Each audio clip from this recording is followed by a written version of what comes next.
Reynolds fans are on their feet. Neil Hodgson is being chased hard by Chris Walker, and I tell you what, Chris Walker looks to me like he might well be closing this down very fractionally at the moment. No more Neil Mackenzie.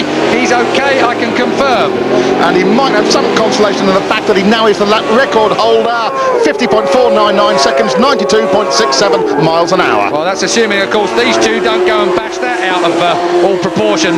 Neil Hodgson, he's going to have to do something to keep Walker at bay, because as I said earlier on in this commentary, Walker does not give up. Down to 0.9, there it is then. Hayden 4.7 seconds behind the leader. Reynolds back in 4th place with Crawford 5th down and played a 6. It's all confirmed, but the big deal is the gap between the first two, and these two love each other, don't they? Oh, deeply and meaningfully. Oh, and look at this, 3rd and 4th. This is two Red Bull boys, and Hayden looks like he had the rear end of that bike spinning up. Here's the 2nd place man, number 2, Chris Walker. He's been number 2 for 3 years running in the British Superbike Championship. That's Mamola-esque, isn't it? Yeah, I tell you what, and he couldn't pick a tougher time to try and win the series when Hodgson hits the form he's hit. Okay, back marker time now. 88 is Colin Hipwell on the Team Phoenix Suzuki. Then it looked like, was that 69 Steve Marks there? I think it was. I'm just going to wonder who's going to make the better fist of getting. Oh, there goes Walker. That's Paul Jones. So the Welshman, and they're still tangled up with the back markers coming out of Duffus. And right in an awkward place as well, going up into the chicane. No place for the back markers really, even though the blue flags are being waved. No place for them to move out of the way because they're jumping across the track. So Hodgson got them perfectly. He's got by both of them, and that is into Clark. That's going to hold Walker up. Oh, bad luck, Chris Walker. But Neil has perfectly timed that. A bit more by luck, I think, than judgment. Oh, yes, they're going to be stalked now. First up, Steve Marks then on 69. Next up is 88. That's Colin Hipwell. Hipwell done. We're at the hairpin. Whoa! Chris Walker chucks it on his side. He just doesn't care, does he? He does not. Oh, so the front wheel of the bike was pointing north when it should have been coming south. 0.9 was the last gap we got. It looks to have come down. Even with the back markers, that is significant. Even with the back markers, Keith. Good point. Toughest dip. There is Walker, 2nd place now. I tell you, this guy never seems to be aggressive off the track. There's not really any arrogance from him. No. He seems like a pretty nice guy. He's happy to be signing autographs all day long. Never get any intensity from Chris Walker. What's Steve up to? I think he's gone farming. At least the bike's green anyway.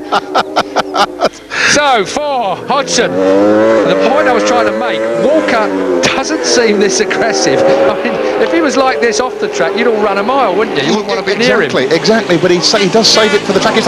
You said it before, Keith. He was a good quality motocrosser for a good number of years, and he's certainly transferred the skill at going sideways to the tarmac without a seamless join. 2/3 distance then. Now we're going to have to wait and see whether, well, I don't think we've got a tyre problem at the moment. It seems to be okay. Certainly Hodgson is just about hanging in there. I think it's more from the down to 0.6. It's creeping down, as you suggested. It's coming down by a few hundredths, maybe a tenth a lap. Both of them are still pulling away from Hayden in 3rd place, so they really are on a hot pace, Hodgson and Walker. Yep. And Reynolds dropping off the pace of Hayden, so we've got a fairly static race. There's Sean Emmett on the Travis Perkins Honda. So Sean Emmett on the Travis Perkins Honda, right in there. But he was beaten by Tom Kipp in the first race for the honour of being first Honda, so he'll need to redress that. He wouldn't have been happy about that. Neither would Stephen Lester Harris, the managers of the Travis Perkins Honda setup. We are back with the INS Ducati, though, of Neil Hodgson. Oh, here is Sean Emmett. Bike number 6 then, Sean Emmett. And that's Young behind him. Good to see, he's in front of Paul Young as well, isn't he? Oh no, yes he is, Paul Young's behind him. So Sean Emmett then on the Travis Perkins Honda Britain bike. And that's good to see Sean on some kind of a form, because they have really struggled, and they've had massive wrecks this year. The Harris brothers really have had such a lot of wrecks to repair, and hardly any spares to repair them with. But it's the National Tyre Suzuki now that is on the move. It really does look to me like Chris Walker is on terms with Neil Hodgson for whatever reason. Well, it doesn't look, it's stylish to say 0.6 still. The gap it's creeping down by hundredths of a second now. This is an intense race. This well, it is on that record pace. It's about putting the pressure on Neil Hodgson now. Neil Hodgson, not really a guy this year that's broken under pressure at all. 12 months ago, though. Possibly. So certainly Hodgson, I wouldn't be frightened for him that Crawford, he wishes. John wishes, exactly.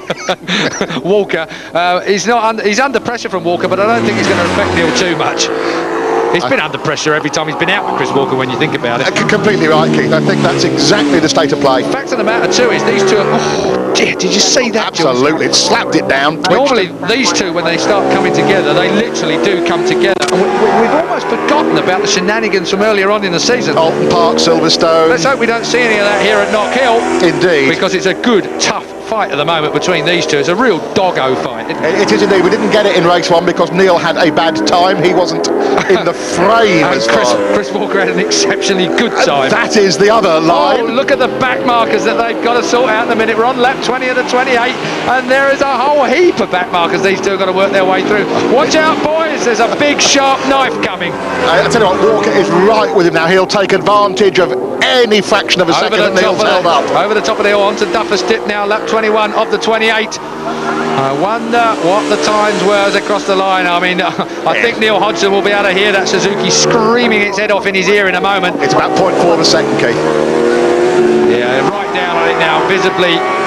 He's closed right in on him. We're at the chicane. Make that 0.02 of a second. Yeah, as soon as you get to the hustling parts of the track, as soon as you get to the parts where it's really tight and edgy and you need to really squirt the thing, that's where Walker seems to always be at his best. He really is an aggressive animal. That's the four-cylinder territory. That's Suzuki territory. It's Walker territory. I think it's Walker territory. Yeah, fair enough then. Up towards the hairpin. Oh, I tell you what, about it. I thought he was for a moment. Camera angle had us a little bit full, but maybe not by much. Look at this. On him. Absolutely right on him. Now look at the grunt out of the hairpin. Watch him drive up the hill. It's all uphill. As you enter the hairpin, it starts to go uphill. Oh, this is a big old back marker city. 26 in there is Davy Wood. Davy Wood, we saw him on the floor. He got a bit tangled as he became an overtaken back marker in race 1 today. 19, Dean Ellison, who won the privateers race in the last round, is also in that group. Dean Ellison still looking for a result in the dry. Maybe the Honda not quite so good in dry conditions. 26 we've already spoken about. That is Davy Wood on the Genesis Rider training bike.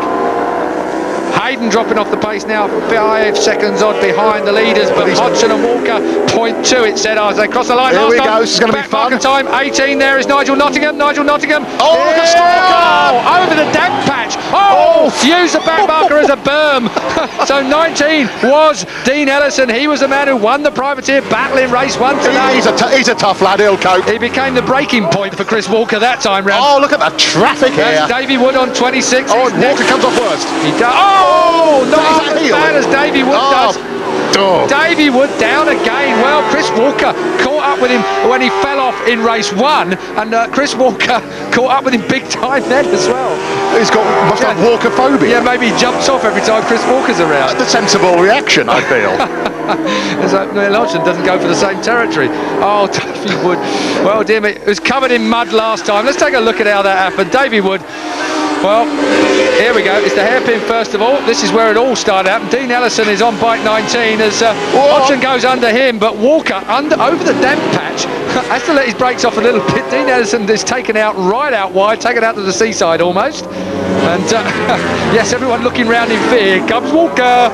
Out the way, he looks left, he looks right. Davy Wood looking all over the place, but when they get to the top of the hill, Davy Wood trying to signal, please go to my right, gentlemen, which they duly do. And as Davy Wood drops in, he loses the front on the way, and he did it all on his own. Again, he did it all on his own. He wasn't even, was he pushed or was he shoved? And both times, race 1 and race 2, he fell off of his own accord. Right, Tom Kipp there on bike 52 is the next man to be caught as we go up and over the line. Gordon Blackley is there as well. So Gordon Blackley, the privateer, on the yellow-plated Kawasaki, but here comes the demonic duo about to overtake the Demon Vimto man. That is Tom Kipp. It was the reigning American Supersport 750 champion, I'll remind you. Yeah, but he's hardly been on a bike in the last few months because of injury. So definitely Tom Kipp comes back from injury to Knock Hill. That must be a shock. That definitely. And Hodgson not able to push past. Oh, I tell you what, Gordon Blackley's about to have them all over him in a moment. So come on, Gordy. Cameraman even runs for cover. Blackley gets zapped by 4. Hodgson next up will be 2. Walker, he shoves it under Blackley. Blackley's got to go wide. No option. Yeah, absolutely. Only 3 laps left and a bit. Well, it's not fisticuffs yet, but you got the feeling it might be some in a moment or two. Over the hill, onto Duffer's Dip they come, into the braking area. This has been a good ride by Chris Walker. He is living up to his name, the Stalker. Yeah, it says 0.2 of a second, but who cares?